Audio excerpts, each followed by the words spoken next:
deuxième ville du Var. Pas n'importe quelle ville, c'est pas une commune de... 65 000 habitants quand même, 79e ville de France.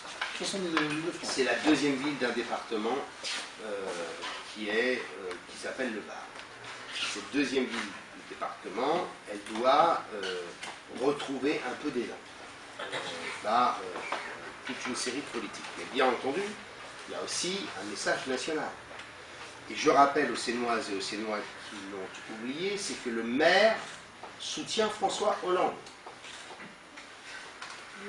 Parce qu'il le cache en général. Il y a une espèce de maladie honteuse qui est d'oublier de dire aux Français que si Hollande est là, c'est parce que des hommes comme lui ont soutenu Hollande. Il faut le dire. J'ai trop souvenir, moi, des petites affichettes qu'on mettait, moi je le ferai d'ailleurs chaque fois, des petites affichettes qu'on mettait sur nos panneaux électoraux il y a 6 ans, Hervé Morin soutient Nicolas Sarkozy. Et bien Marc Villemot soutient François Hollande, qui est quand même, grosso modo, ce qui est en termes de médiocrité et d'impuissance, ce qu'on a fait de mieux depuis 1958. Donc, deuxième chose, c'est que on a une primaire. Ok, on a tout fait pour l'éviter. Je peux en témoigner. Nous avons eu 2000 discussions avec nos camarades de l'UMP, notamment pour moi avec les dirigeants de l'UMP ou avec les parlementaires de l'UMP du Var, pour éviter cette primaire.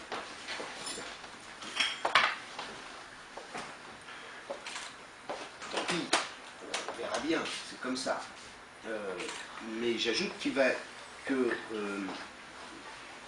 je le dis avec amitié à Philippe Vittel, que je connais bien pour avoir été ministre de la Défense et lui membre de la Commission de la Défense, c'est que si j'ai bien compris, il est maire pour 3 ans. Il faut qu'il le dise aux Sénoises.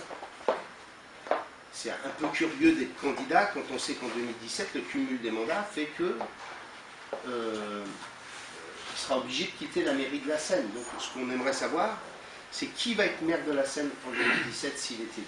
Si je peux me permettre, puisqu'il est député d'une autre circonscription, bien plus loin qu'ici, je sais, c'est Soliès, La Valette, Toulon, et plus proche de nous, Lioul, qui va surtout être maire tout de suite, parce que bien évidemment que c'est une ville qui a besoin d'un maire à temps plein pour des raisons. Est-ce que les Sénoises peuvent se permettre d'avoir un maire 3 jours par semaine? Voilà. C'est la question.